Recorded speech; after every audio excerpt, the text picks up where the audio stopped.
or whatever, Zoom, whatever has been tied up with each section. Tomorrow you are going to attend that particular class. So just to recapitulate, we were at linear probing, and in case the array is full, that the table array is full, and you are looking for 19, you are looking for 19 to be inserted. So there are 12 indexes, so the size of the array is 13. So percentile size factor, that is 13, and it results into index 6, isn't it? 19 percentile 13 results into index 6. So it first tries to insert at index 6, but because of the existence of 44 over there, collision takes place, and because collision takes place, it keeps on trying to insert at the next by adding 1 1, as we have seen in the linear probing algorithm. Having reached the last index, it will turn around and go to index 0, and after going to index 0, it will try to look at a vacant position. But having not found and having come back to the index 6, sorry, I said insert, it is not insert.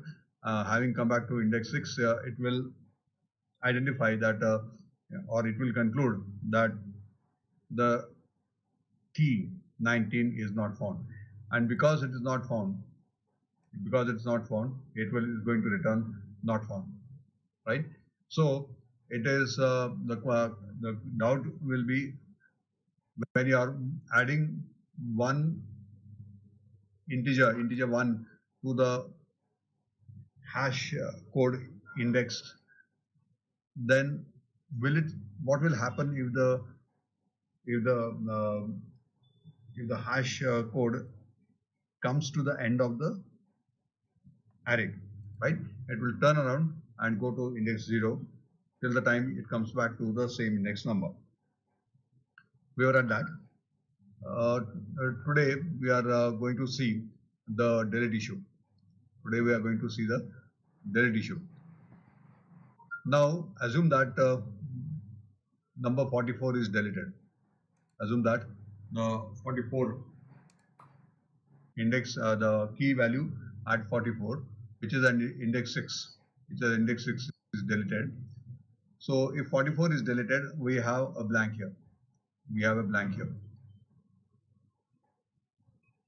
Now,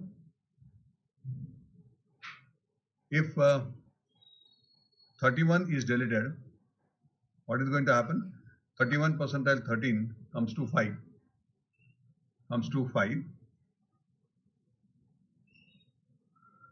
Yeah. So at 5, 31 is not found. Right? At 5, 31 is not found. And it is a blank space. But 31 is already existing here.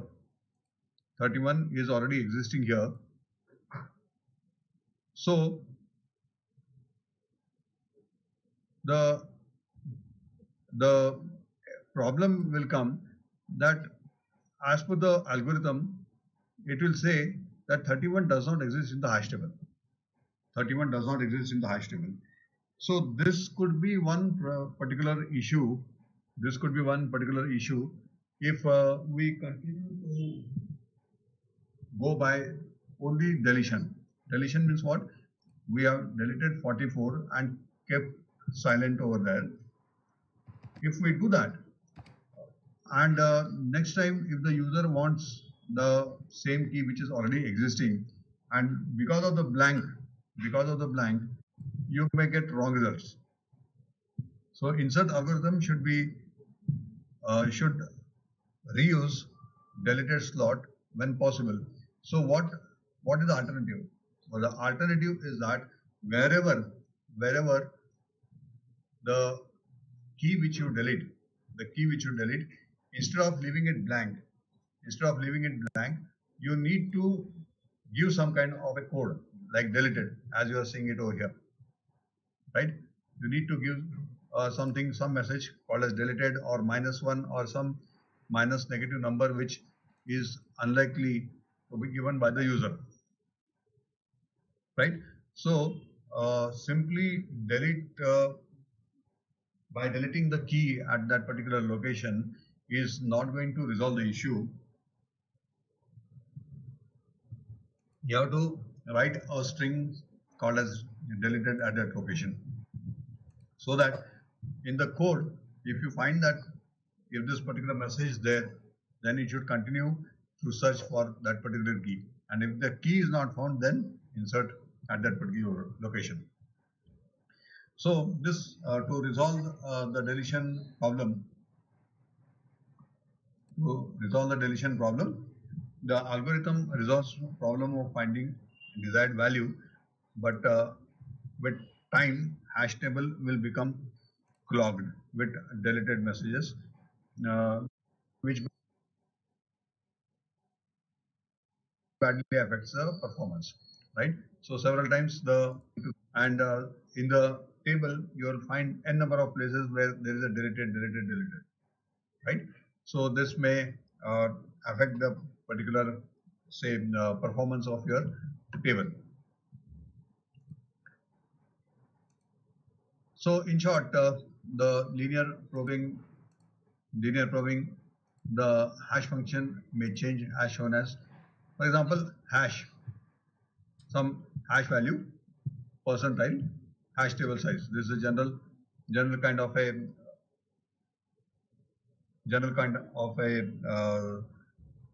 algorithm for getting the index.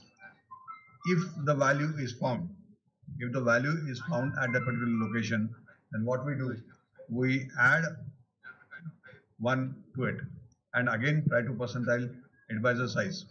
Again, if there is a collision, we add 1, that is 1 to this, say 2. Again there is a collision, we add 1. So this is the means I am not going to show the code.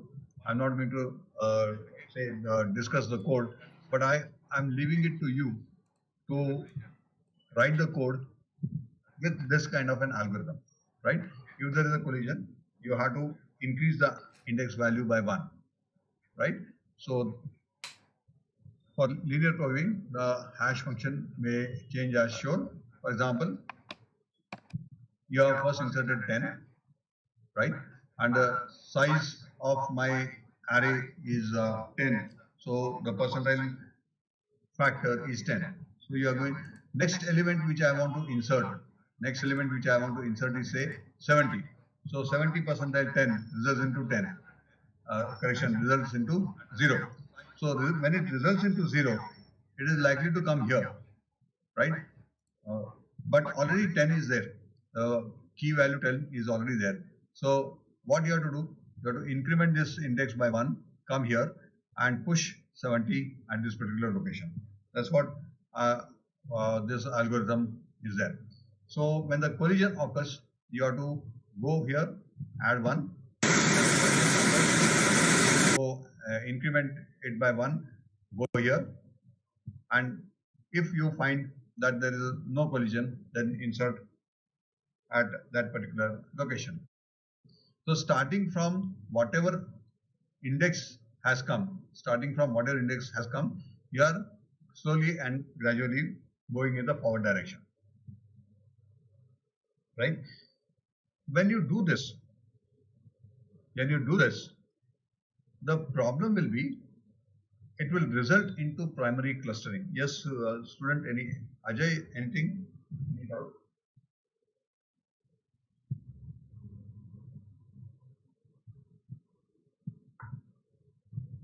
Any student has not understood? Okay.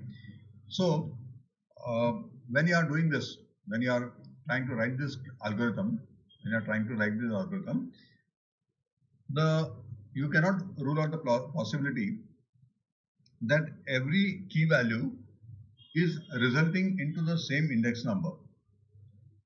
Every key value is resulting into same index, that is index of the array. You cannot rule out that possibility. But that is an extreme case. The slightly milder case is that a sizable number of keys are resulting into the same index value. A sizable number of keys are resulting into same index value. So if the sizable number of keys are resulting into same index value, you end up with a problem called as primary clustering. Primary clustering, right? We are in the corona stage, and the tag word going along is that if you guys are meeting, do not cluster, do not come together, right? So you must have got a hint from this particular title that linear probing result into primary clustering. Let's see what is this primary clustering, right? What is primary clustering in the hash table? Let's try to understand.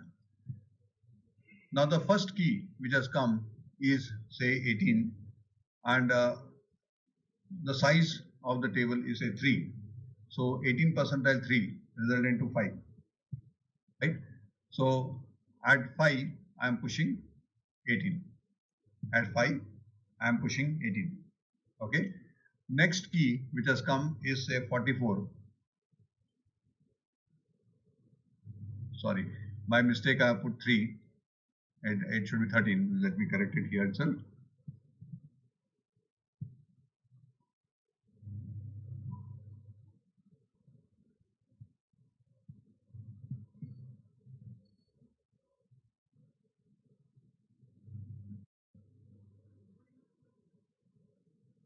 Yeah.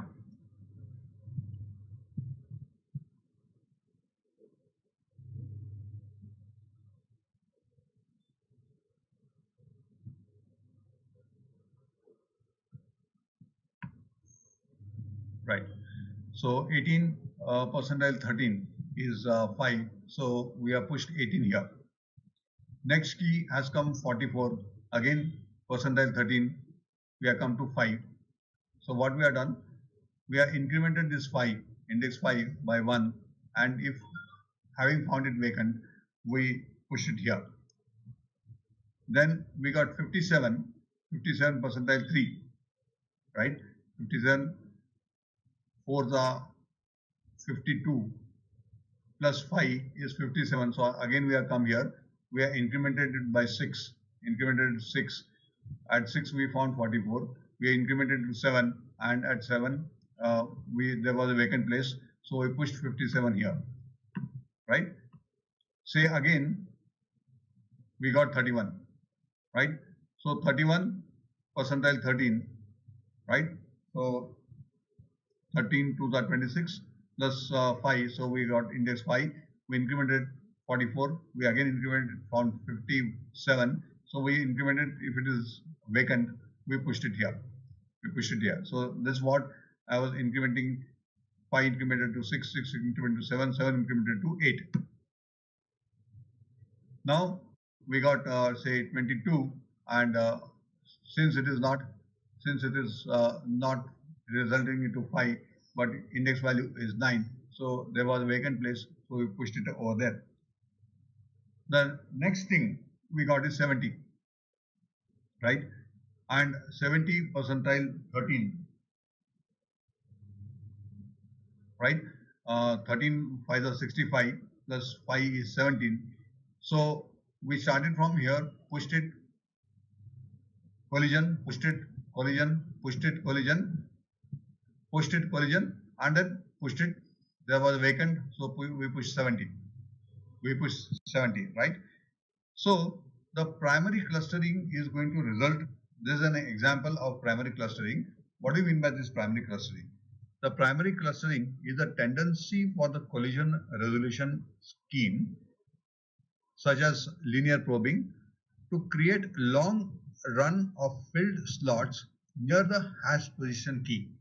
The hash position key is 5, right? Hash position. So when 70 came, around this there was a cluster of 3 elements which actually should have been pushed at 5, but because there is a collision, we started clustering it around 5. We started clustering around 5. And since there is only one gap, so we can also say that 70 is also clustering closer to 5. Closer to 5. Okay. So if the primary hash index is x in the example which we have seen, x was say 5. Subsequent probe goes to x plus 1, then x plus 2, then x plus 3, so on till the time you find a vacant place. Once the primary cluster forms, the bigger the cluster gets, it reduces the performance. Why it reduces the performance? Because firstly, you have to make effort, means those many iterations you have to make, those many times the loop has to continue and try to probe in the linear fashion that is this particular location vacant, right? And imagine just for an example, we have taken array size of 13, but imagine if the array size happens to be 3000 and you encounter something like this and the cluster is long, right? So obviously it's going to take time to insert a particular element because of primary clustering. So this is the issue of primary clustering. So the primary clustering, because of the primary clustering, we started with 5 and so many, all these elements, that is 44, 57, 31 and 70, 44, 30, 57, 31 and 70 started clustering around 5, but they are not at 5. Started clustering around 5, but they are not at 5. So this is one of the drawback of linear probing. This is one of the drawback of linear probing. The other drawback, just now we saw, when you delete, you have to write some kind of a string over there, or try to write a huge negative number, which is unlikely to be a key, right? So these are the two issues which, if you are coding, you have to keep it in mind. If this particular linear probing, is having these issues, then what is the solution, right? The solution is quadratic probing, which is also a part of your syllabus. Anybody having any issue regarding linear probing? If anybody has not understood the problem of linear probing, particularly clustering, please come to the chat window, or anybody who has not understood the algorithm, and because of this algorithm, how the clustering is happening, if there is any clarification, we can understand the issue right away. Okay, the chat window is silent, so I feel that the linear probing primary clustering issue is well understood. To overcome this particular issue of primary clustering, another algorithm has been designed, and the name of that algorithm is called as quadratic probing. Quadratic probing. So quadratic probing is same as linear probing, with the difference being the interval used for probing. Now in the linear probing, in case, what are these? Linear probing, quadratic probing, double hashing, all these are collision resolution techniques, right? They are all collision resolution techniques. So the one collision resolution technique which we discussed was linear probing, in which we encountered a issue. So we are looking for an alternative linear probing algorithm. So the second is called as quadratic probing, and in the quadratic probing also, in the linear probing, when the collision occurs, we are incrementing the index by 1. In quadratic probing, instead of 1, we are taking a different interval. We are taking a different interval. By taking a different interval,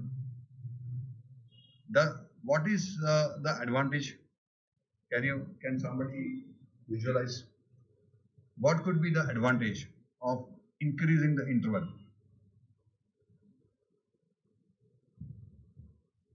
Any one advantage?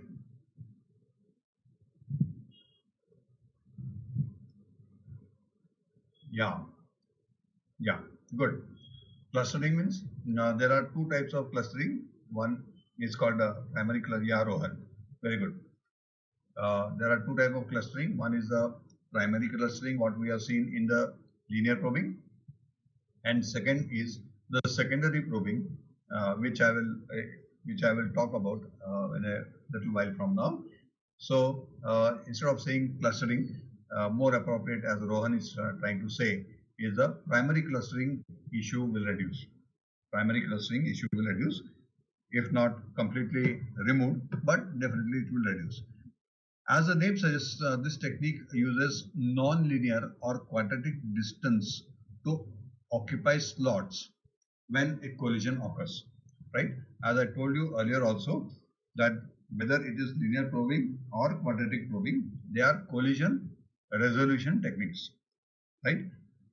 So when the collision occurs, instead of linear distance, we are trying to give in a quadratic fashion. In quadratic probing, the interval between the slots is completed by adding an arbitrary polynomial value to the already hashed index.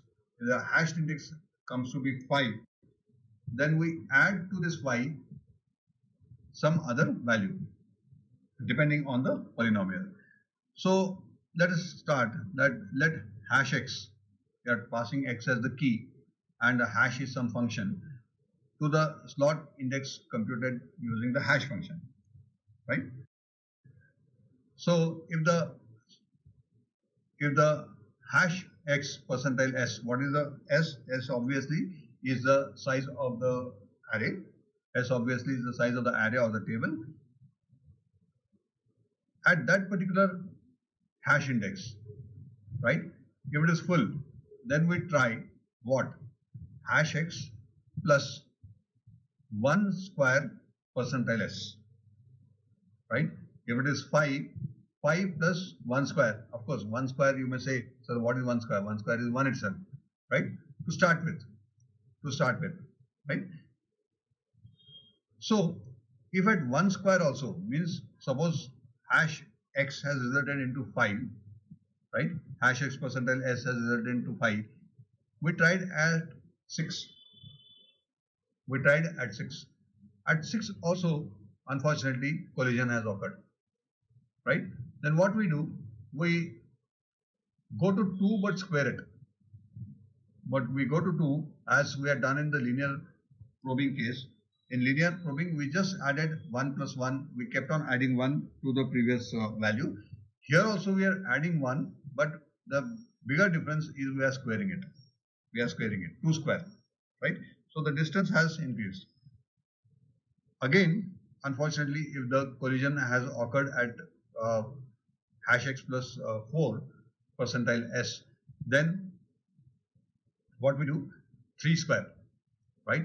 So in the quadratic fashion, the distance is increasing. See, 1 was 1, 1 square was 1, 2 square was 4, 3 square is 9, 4 square is going to be 16.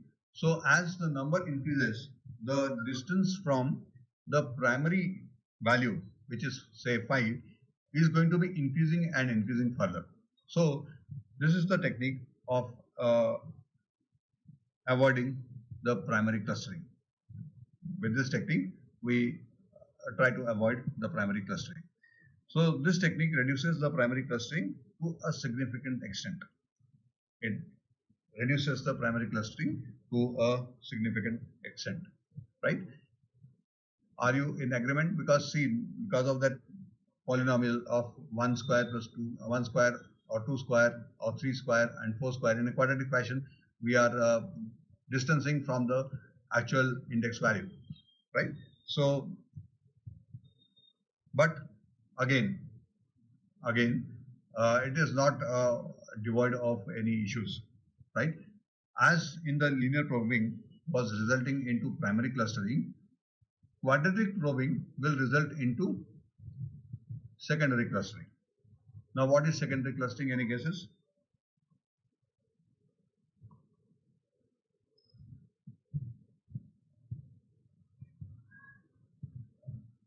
Yeah, Rohan.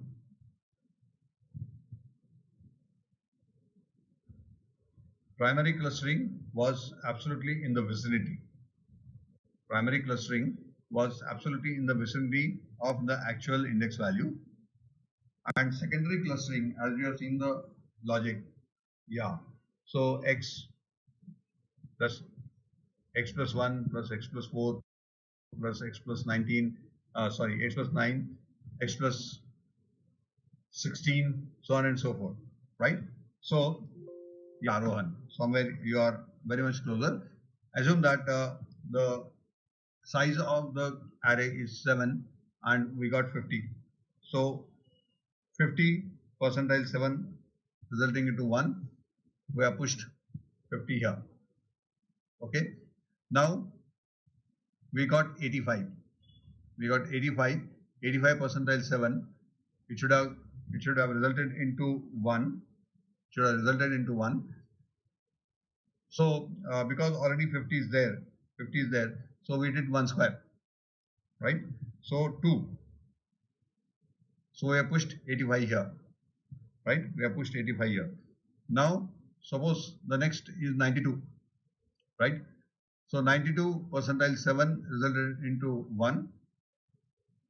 Yes, resulted into 1. So we added 1 plus 1 resulted into 2. At 2 index we have already 85. Then we made it 2 square, right?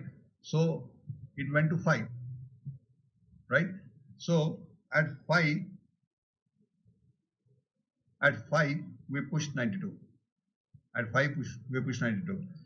So if x is the index and if the collision occurs, in general, if x is the index and the collision occurs, as to some extent Rohan is right, x plus 1, if collision occurs at x plus 1, then go to x plus 4. If x plus 4, students, how? Starting from x location. If x is 1, 1, 1, 2, 3 and 4. Okay, in that fashion. 1, 2, 3 and 4. If it goes to 9, if it goes to 9, then after 6 is going to turn back. After 6 is going to turn back. For example, suppose the next value again indexes here. So it's going to be 9. So starting from here, 1, 2, 3, 4, 5, it turns back 6, 7, 8 and 9. It will come over here, right? And at that particular 9 position, if it is vacant, it's going to push it over there. It's going to push it over there. So the problems of quadratic probing. The quadratic probing create long runs of filled slots away from the hash position of key, right? Actually, the hash position was supposed to be 1, right? But because of quadratic probing algorithm, the value is going to distance from the actual location further and further. It will distance from the actual position further and further. This is what is called as quadratic probing. This is what is called as quadratic probing. Okay, so the quadratic probing creates long runs of filled slots away from hash position of the key, but does not improve upon secondary clustering, right? The problem of primary clustering has been resolved, but it has created one more problem of the secondary clustering, right? So what is the solution, right? We need to, because the hash function and the hashing algorithm should always look for the least number of collisions. Yes, Raghavendra. So how is linear and quadratic probing better than other data structure? Yes. straight away, what I can say, Raghavendra, the before this hashing, before hashing, we have seen skip list. Before skip list, we have seen simply linked list, right? We have seen simply linked list. Before linked list, we have seen arrays, right? So between arrays is a fixed size, right? So that we overcome by replacing that with a linked list, right? Linked list, when it becomes longer, linked list becomes longer, the searching operation becomes big O-N. So we went for skip list. The skip list algorithm almost reduces it by half. Reduces it, in fact, it reduces the searching by square root of what is compared to the linked list. So that is what the skip list algorithm. Now skip list algorithm, the issue was when we are dealing with the linked list, we have to always sort the linked list. Are you getting my point? We have to always sort the linked list. So sorting does take a lot of time. So that was one issue. So we started adding the express lane, and by adding the express lane, we tried to reduce the time for searching the particular key. Okay. In the worst case, if you remember, because it is sorted, and unfortunately, if it happens to be the last in the sorted list, again it went to big O-N. Now, compared to that, when we come to the hash table, the sorting job is not done. And because the table size is limited, we are able to hash the particular key to a small size where we'll find a linked list, and in that linked list, we are able to get our key. Raghavendra. So this is how we have improved our search, insert and delete operations.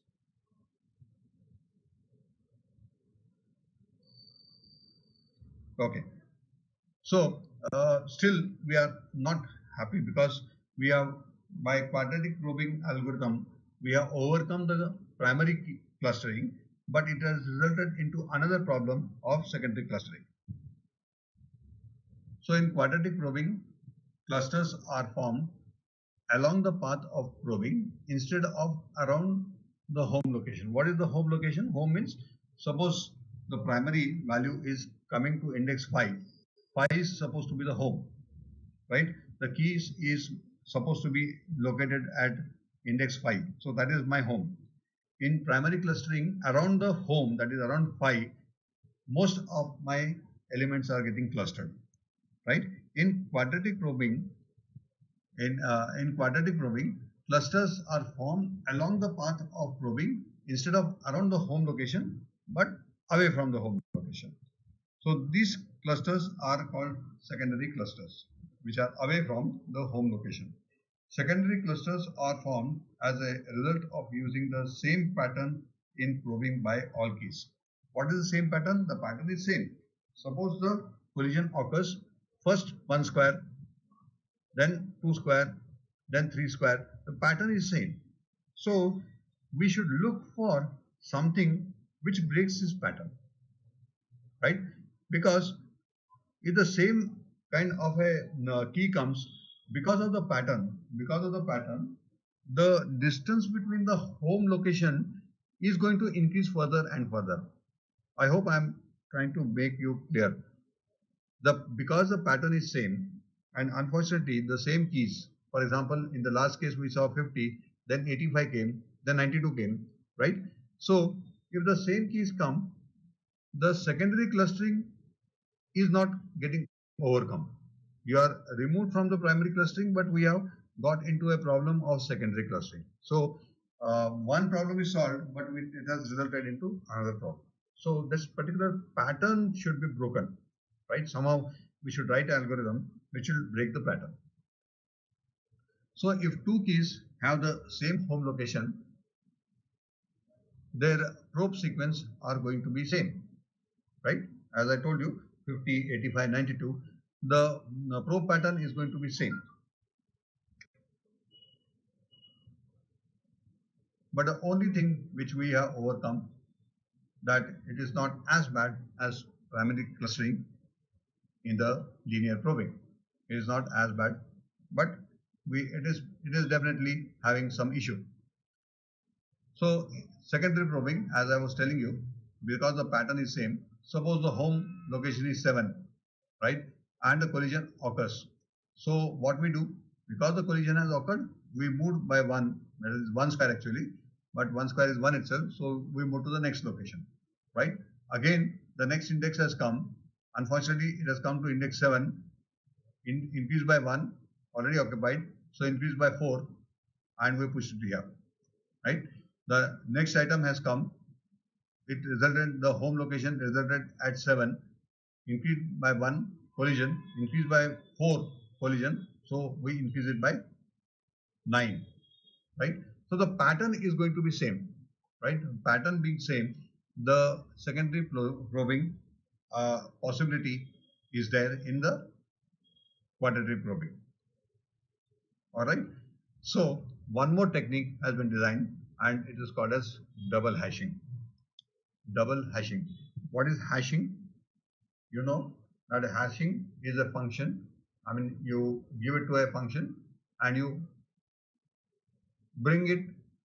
I mean, the key is percentile by some number, which is generally the size of the array, which results into an index. And at that index, you are going to push the key value pair. At that index, we are going to push key value where.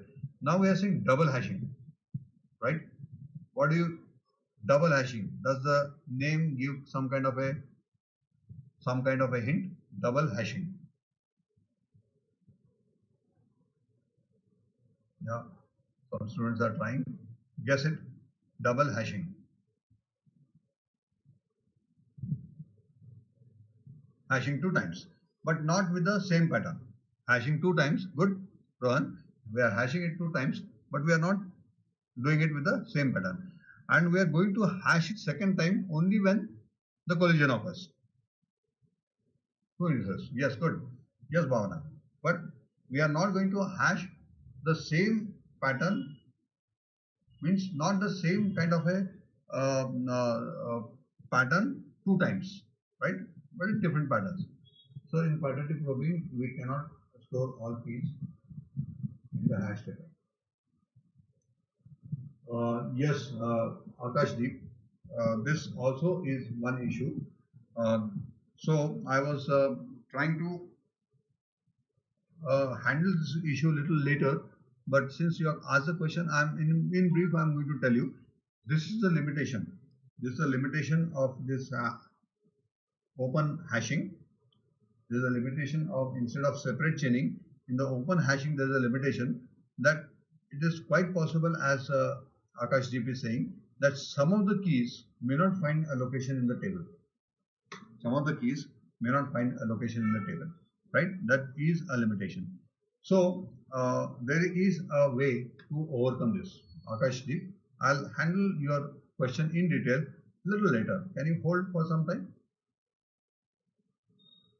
In brief, I have just told you, but I'm going to handle your issue in detail. Just hold for some time. Now, double hashing, right? To reduce the secondary clustering. So there is no question. Whatever next technique we are having, we are going to overcome the problems of the previous technique. We can use a second hash function to generate a different probe sequence for different keys. The probe sequence itself is going to change, right? How? First is the hash key, normal, whether it is linear, whether it is quadratic or double. The first time we are trying to give it to the hash function and wait what is the result, right? Now, the first one is, we are calling it as hash key. Collision has occurred. Collision has occurred.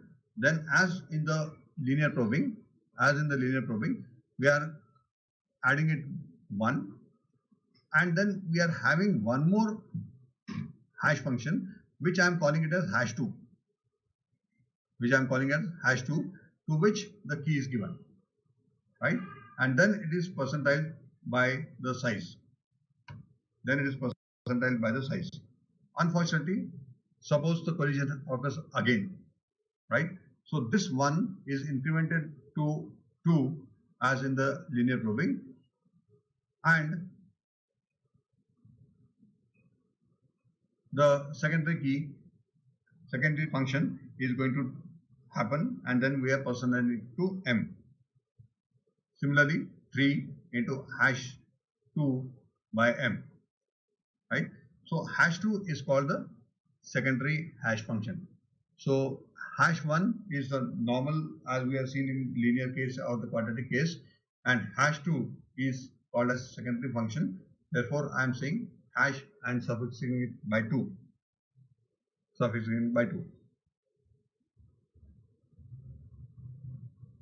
If hash 2k is equal to 1, then it is same as linear probing. Are you agreeing with me? Because 1 into 1, this particular factor, if this particular factor results into 1, that 1 into 1 results into 1, and it is same as your linear probing. Right? So double hashing. Let's see some example of double hashing. Right?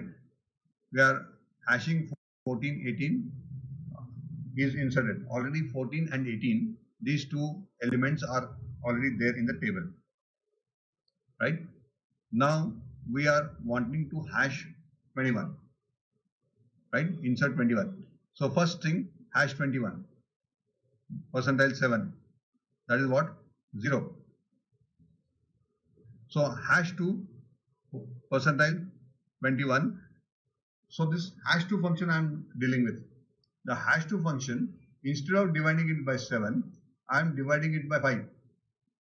Students, are you getting my point? Instead of dividing it by 7, I am dividing it by 5, which is the hash 2 function. Right? So 22 percentile 7 is 0, and 21, sorry, I said 22 by mistake, 21 percentile 7 resulting into 0 plus this hash 2 function. What is this hash 2 function? 21 percentile 5 resulting into 1, right? So overall it's going to be 1. Okay, so hash 21 is equal to 0. I'm talking about the first part. This part is 0. Then hash 2 percentile, hash 2 of 21 resulting into 1. So finally 1. I hope there is no confusion. Is the am I answering you right, or is there a confusion of the hash 2? 14 is already there. So when 14 is at what? Index 0, and 18 is at index 4. That's our original position. Original two numbers are there at 0 and 4. So we got a request that 21 is required to be inserted. Right? When 21 is required to be inserted, we had no option than to go for the secondary hashing or the second double hashing, right? But the division factor is 5. So instead of going to 0, we came to 1, we found it empty, and we pushed it here. We pushed 21 here. Right. Let's see next. Now, one more request. Now 14, 18, 21 are already inserted. Now the request has come. Request say 4. Right. So hash 4 percentile 7 is 4. You agree with me? Yes. So 4. Now the hash 4 percentile 5 again results into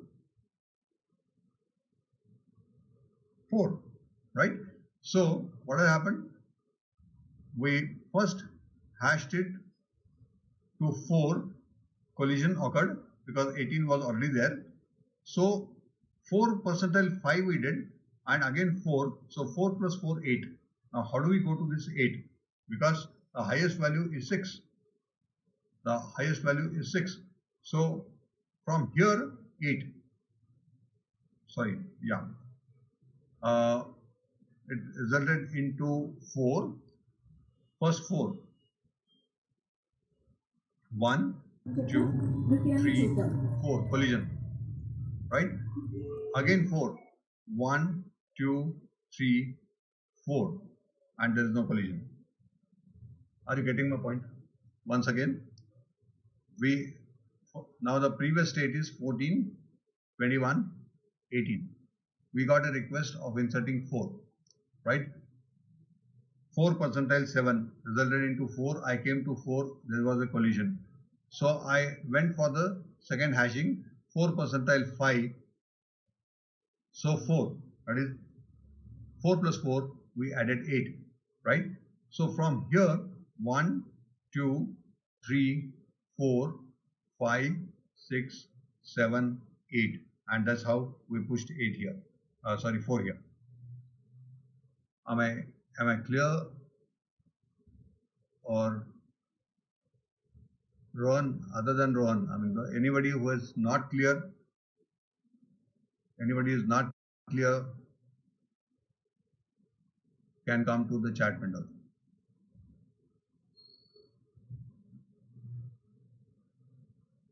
Or anybody wants some clarity once again. See, 14, 21, 18 are already there. These two numbers are already there in the table. Right? We got a request of inserting 4. We got a request of inserting 4. So when you got a request of inserting 4, sorry, my keypad is so sensitive. The moment I touch it goes stuck. Okay, so first thing is 4 percentile 7. What is 4 percentile 7? 4. Right? So first I tried to push it at 4. What is at 4? 18. Collision. Right? Because of the collision, what I did, I called for the hash2 function. What is hash2 function? 4 percentile 5. Right? So the first 4, that is 4 percentile 7's 4, right here, and 5 percentile 4, which is here, I added this. See the addition. So this 4 got added to this 4, which has resulted into 8. Right? 8 from where? 8 from where? So from here, 4 was the actual home location. From the home location, I had to count 8. So 1, 2,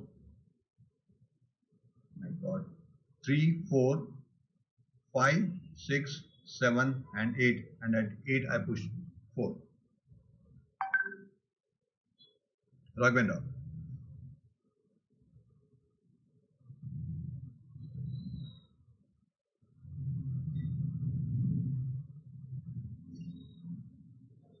Right. Let's push 35. Right? 35 percentile. Now this is it's not that double hashing doesn't have any issues. Now we are talking about, will double hashing also will have some issues. Just see, this will happen only when you test it with the test cases.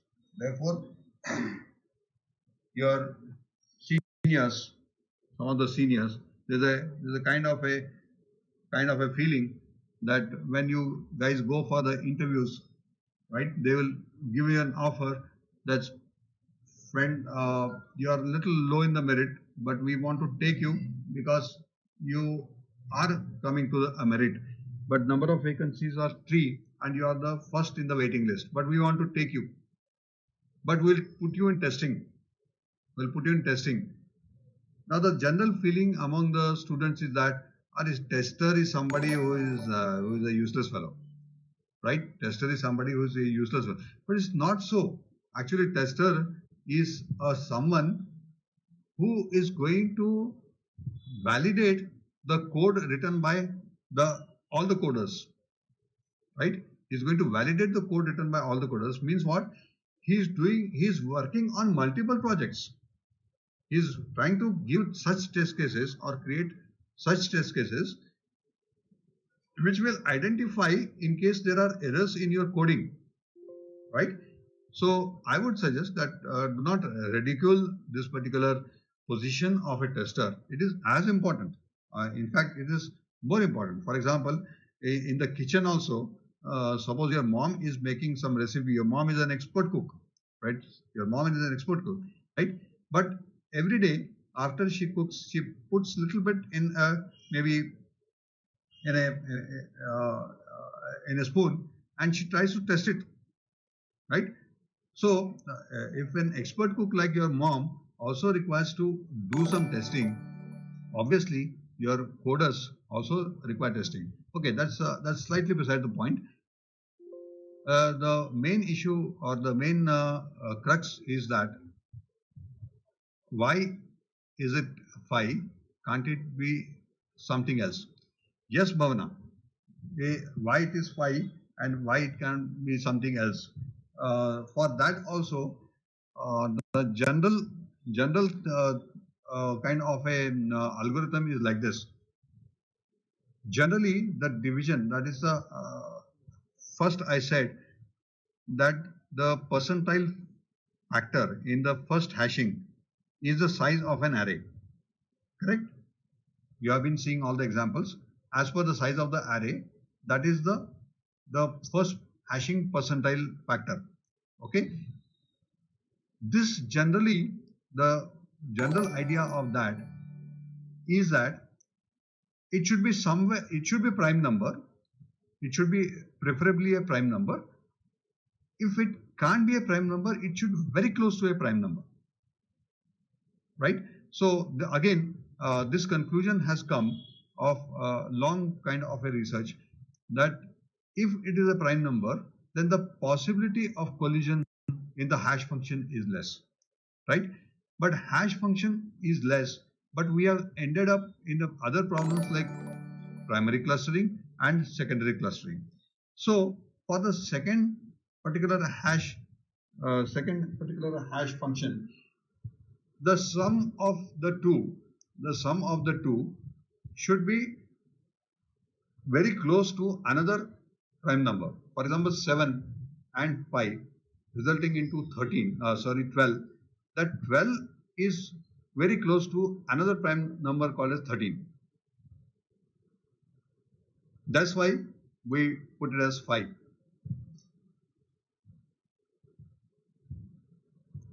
Bhuwana. Right.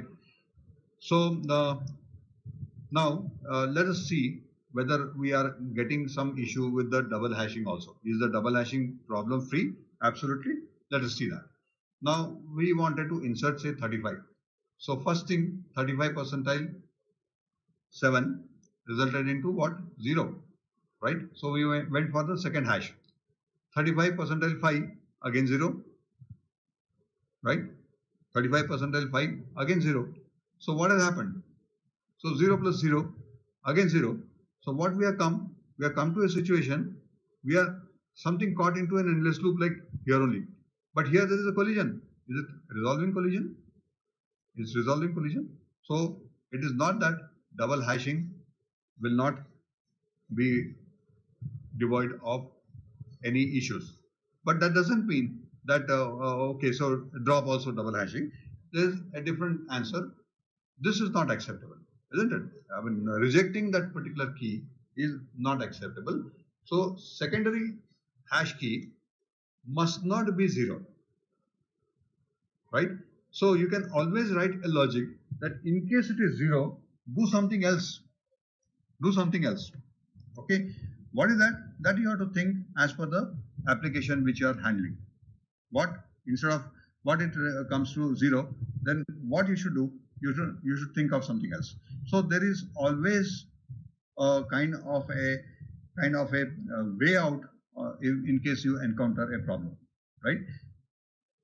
So in the examination, if the question comes, right, percentile with some other prime number could be 1, as Gayatri is trying to suggest. So if it results into 0, and unfortunately the first collision has resulted into 0, the second collision has resulted into 0. Now there is no other way out other than endless loop. So we can redefine the #2 key as, as Gayatri is trying to suggest one technique, we are going to redesign the #2 key as #2 key plus 1, #2 key plus 1, right? Now, or #2 key minus 1, #2 key resulting into some value that minus 1, right? So this could be one way, or percentile it with some other prime number could be another way.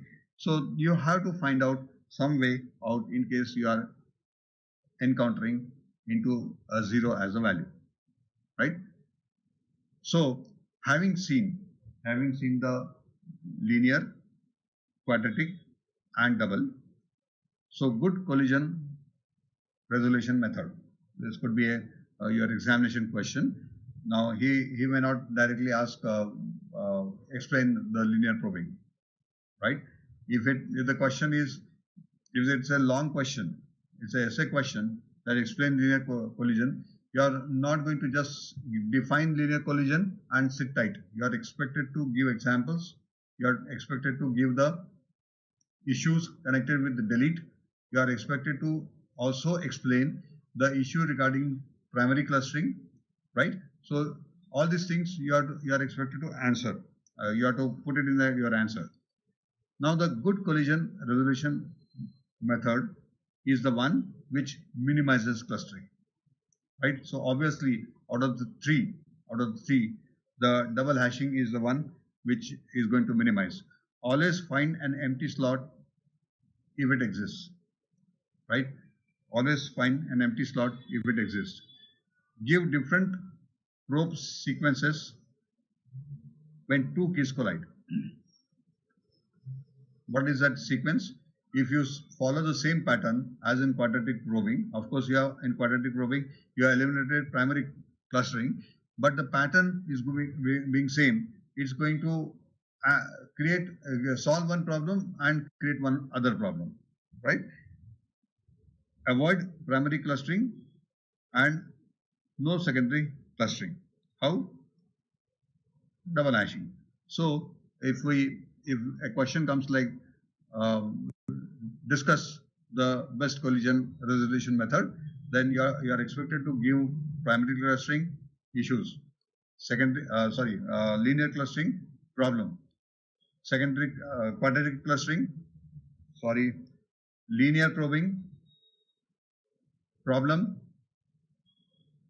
clustering, primary clustering, quadratic probing problem, secondary clustering, and then double hashing. But don't stop at double hashing. Double hashing, if the second hash function results into 0, when will you go to second hash function? When the first hash function has also resulted into 0 and unfortunately collision has occurred.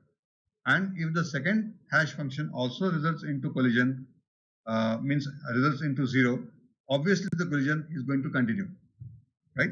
So discuss this particular case also. So double hashing. So the double hashing is a technique, as they say. It results into big O1, means the primary key is given, it hits to a index where there is a key value pair which you are searching. That is what is your big O1. That's what is your big O1. So this is supposed to be the fastest search algorithms. Good hashing function, right? What are the criteria for good hashing function? Fast to compute, right? Do not give very complex formulas so that the computation is difficult. Yes, Ritika, any question? It should preferably come to the big O1, that is in one first go. You should be reaching a index value where you find the key value. Scatter key evenly throughout the hash table, right? The keys should be scattered evenly throughout the hash table. Next, the possibility of collision is least, right? The hash function should be such that the possibility of collision is least. Need less slots, right? The space occupied by the hash function should be least. Now the double hashing technique is linear, similar to linear probing. The only difference between the double hashing and linear probing is that in double hashing technique, the interval used for probing is computed using two hash functions. So the pattern is broken. Because the pattern is broken, first the primary clustering is broken, secondary clustering is also broken because the pattern is broken. So with different keys, for every key, because the secondary hashing has a different division factor, the pattern is going to be different. Are you getting my point? So you are breaking the pattern and overcoming the secondary clustering also. Gayatri percentile with other brand. Okay, fine. Since we apply the hash function to the key one after other, it eliminates primary clustering as well as secondary clustering. That's what I was trying to explain, that this is the advantage of your double clustering. Okay. Now there's something called as rehashing. Now I'm forgetting his name who asked me that doubt. I think I said I will handle this doubt a little later.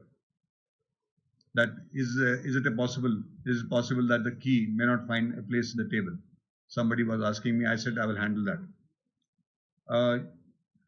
Who was that student? Yeah, Akashdeep. Yeah, Akashdeep. Yeah. So Akashdeep, what happens? Because suppose the size of the array is limited, right? And the possibility of array getting full is huge. The possibility of array getting full is huge.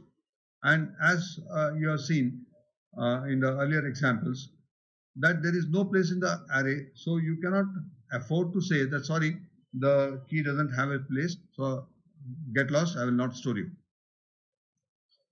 For that purpose, in case the array is full, you do something called as rehashing.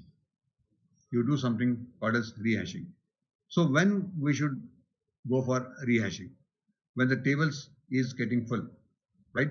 So as Akashdeep is saying, the size of the table is not able to accommodate the key which I want to push. So what I do, I rehash. So when the table is getting full, the operations are getting slow. Slow means what? Because of, say, quadratic probing, you are trying to jump and trying to find out at longer distance whether the slot is vacant or not, right? So that's what the operations are getting slow. For quadratic probing, insertion might fail when the table is more than half full. Insertion may fail, the table is more than half full, then the possibility is there. So that particular point we do rehashing. So what is this rehashing?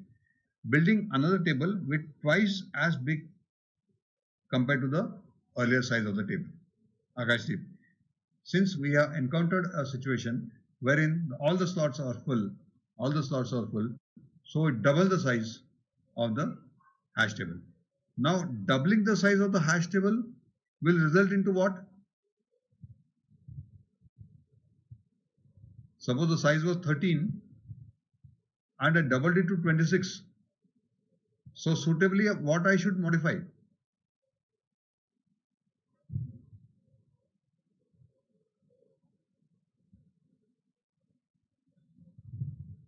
What I should modify is blindly I double the size and sit tight.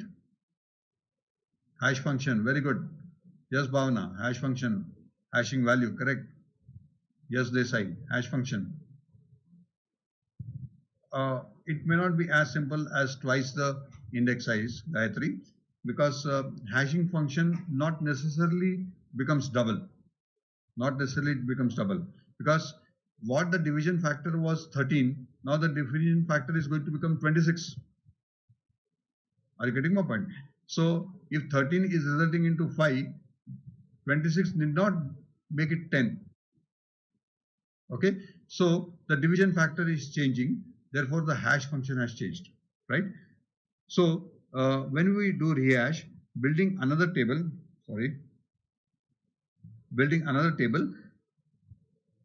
double the size as the original one, but that is one part of it. First you have doubled it. What happens to the previous values? What happens to the previous values? Those values has to be accommodated in the new hash table now, right? It is not that, sorry, yeah, that did not work. So again, give me the input again. You can't tell this, right? So when you are rehashing, you have to run the algorithm in such a manner that all the keys which were previously stored in the previous table have to be shifted to the new table, right? So scan the original table for each key, right? Compute the new hash value and insert the data into the new table at that new hash value, right? That new hash value, not necessarily it will be since you have doubled it, so index into 2. It may not be as simple. And once you have shifted all the previous table values, then you delete the original table, right? So when you write the code for rehashing, you have to keep this particular algorithm in mind. You have to keep this algorithm in mind and write the code accordingly. Akashdeep, have I answered your query? Akashdeep God, yeah, okay. So let's go further. We need to count the load factor always. Now, what is the calculation of load factor? The load factor is used to decide when to rehash, right? When to rehash. One criteria is that large number of keys are resulting into no place or no home, right? One criteria is that. So that's one factor of rehashing. But before that, you should not wait. You should not wait and tell, sorry, unless I rehash, I will not be able to accommodate this new key, right? So what is the technique, right? In the open addressing, the load factor is considered as 0.5, and in the close addressing, the load factor is a general rule is that load factor is considered as 1.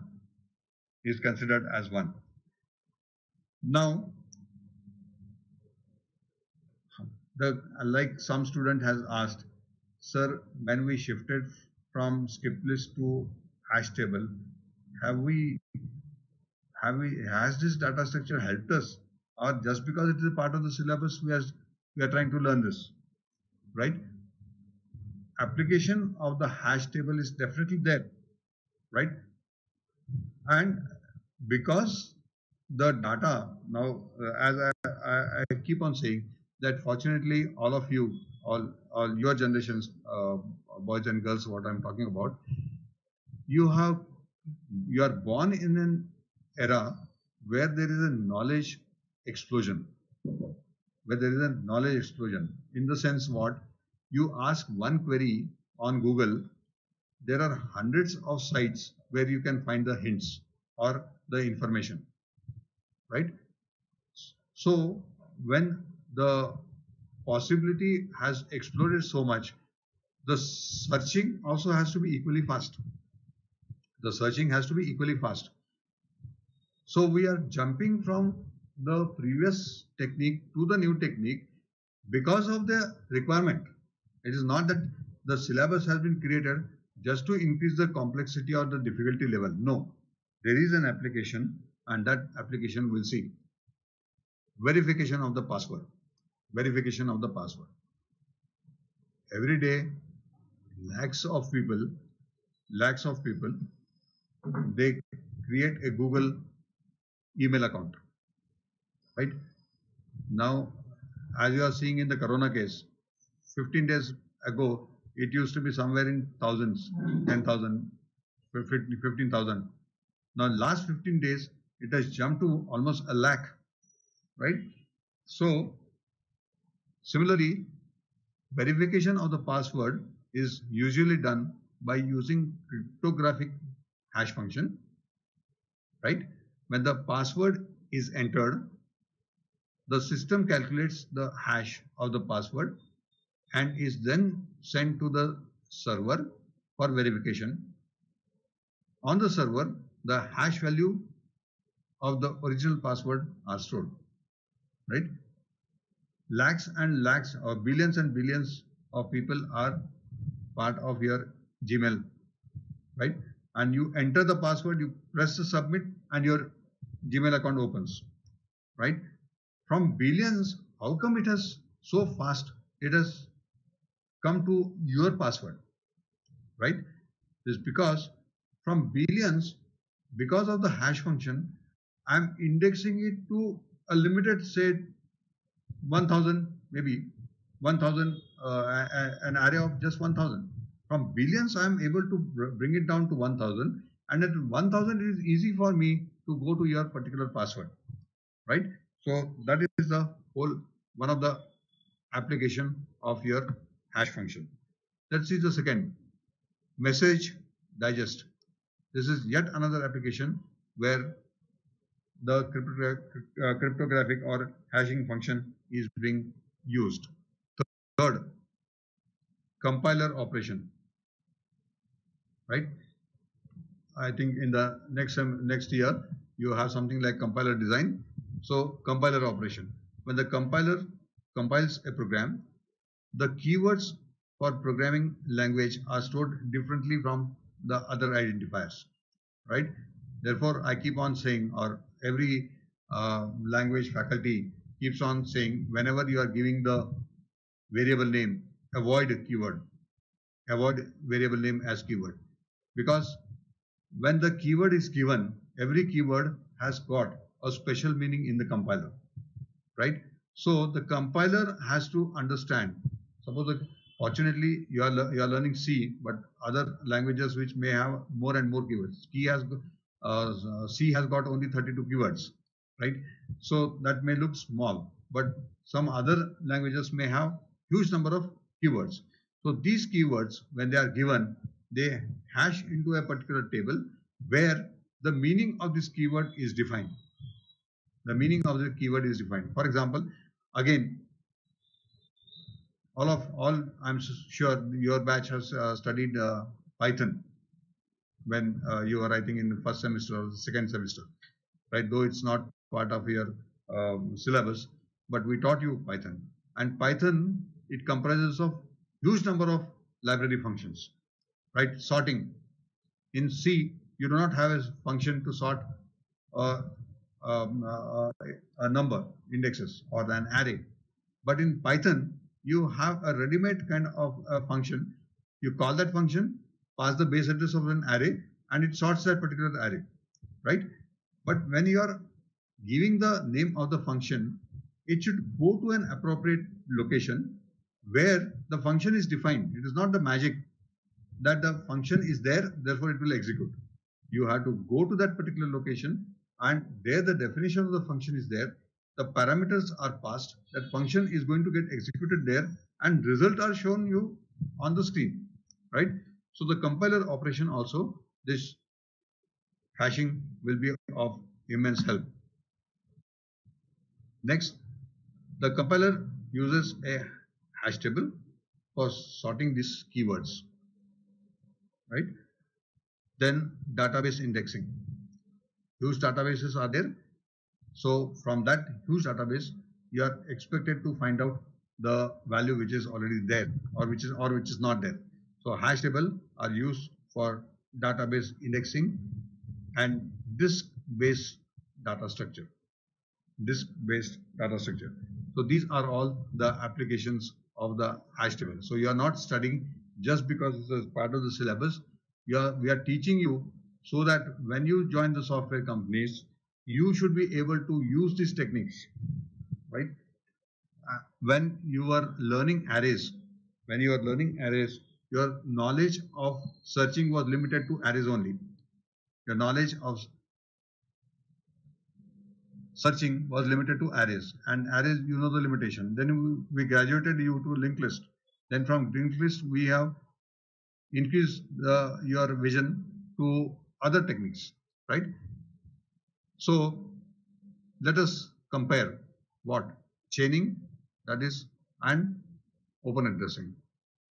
First factor, collision resolution using external data structure. What is that external data structure? In you have seen that the node has key and value, and the head is a pointer pointing to the first node in the linked list, and the tail is a pointer of node type which is pointing at the last node, right?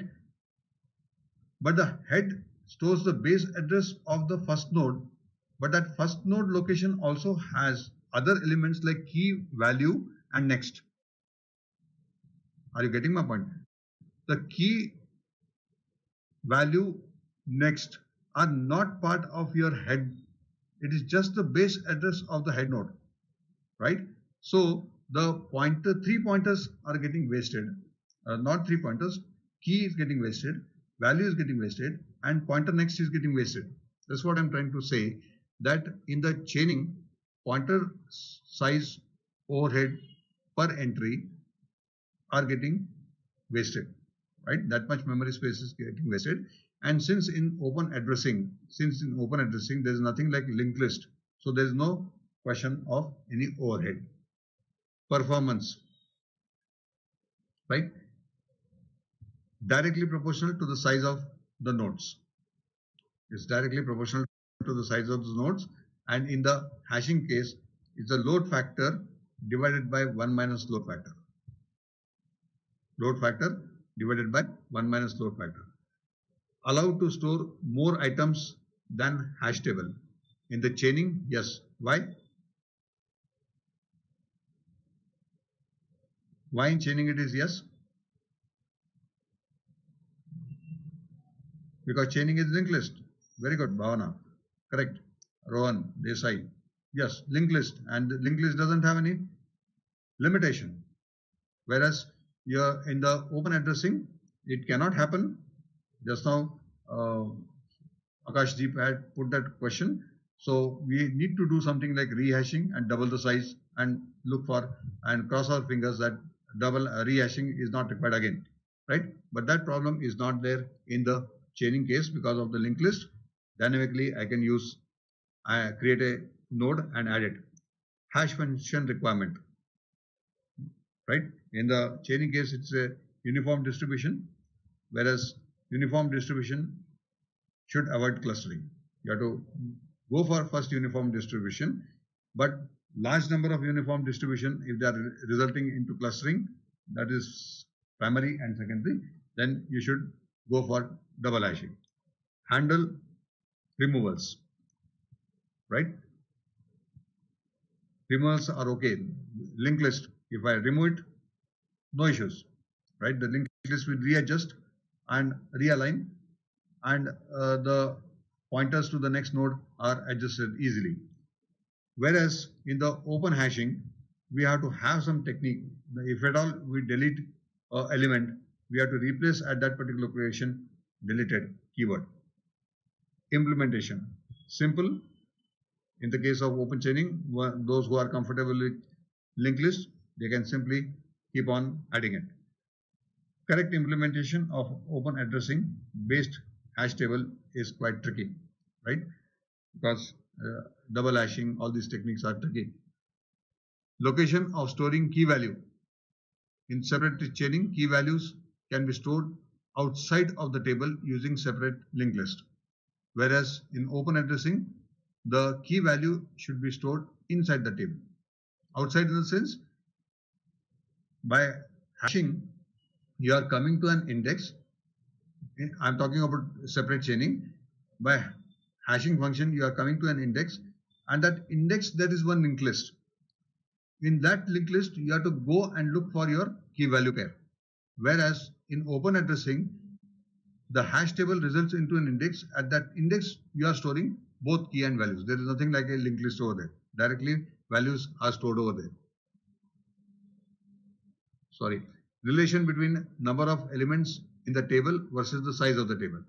The number of elements in the hash table may exceed the size of the hash table, isn't it? Because linked list, you are only concerned about going to the index, and at that index there is a linked list, and every linked list can be an infinite linked list.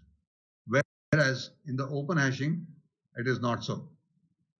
It is not so. It depends on the size of the table.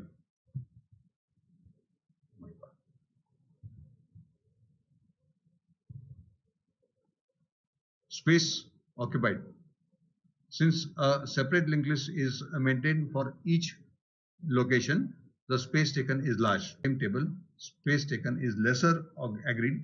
But along with that, there's a problem that when the limited number of key values are there, then you go for open addressing. When they're unlimited, then you go for the separate chaining. Memory waste, I had handled it earlier. I don't know why it came again. Handle removal also we have dealt with. So to conclude, hashing is the most widely used data structure as it takes constant time, 0, 1. The moment the key is given, it goes to the index, and at the index you will find your key value which you are looking for. So this 0, 1 for insert, delete and search operation. Hashing is mostly implemented by using hash function that computes a unique smaller key value for a large data entry, right? Billions are record. With the hashing function, it can reduce to hundreds. And at that, with the hash function index, there you can find the values. We can implement hashing using arrays and linked list. We have seen it in open chaining here, and open addressing as an array. Whenever one or more data entries equate to the same value of key, it results into collision, right? We are identifying collision, but we are not sitting tight and saying, sorry, we cannot accommodate. We are finding the technique of resolving this collision and what is called as collision resolution technique, including linear probing, chaining, quadratic probing, and double hashing. We have also seen the implementation of hashing in C. You have written the code and you have seen the implementation, right? So that is what I had to share.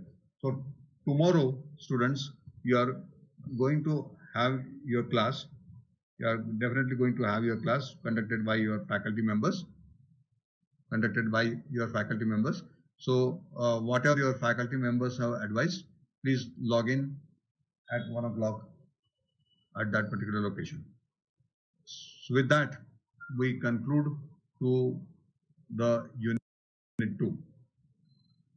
With that, we conclude unit 2. So with this, we have covered unit 1 and unit 2. Recordings are there. Please make use of the recording if you are not understood some portion. As per the syllabus, there is no mention that regarding the code, but we are trying to expose you to the code with the aim to develop your logic. So thank you and see you on Monday.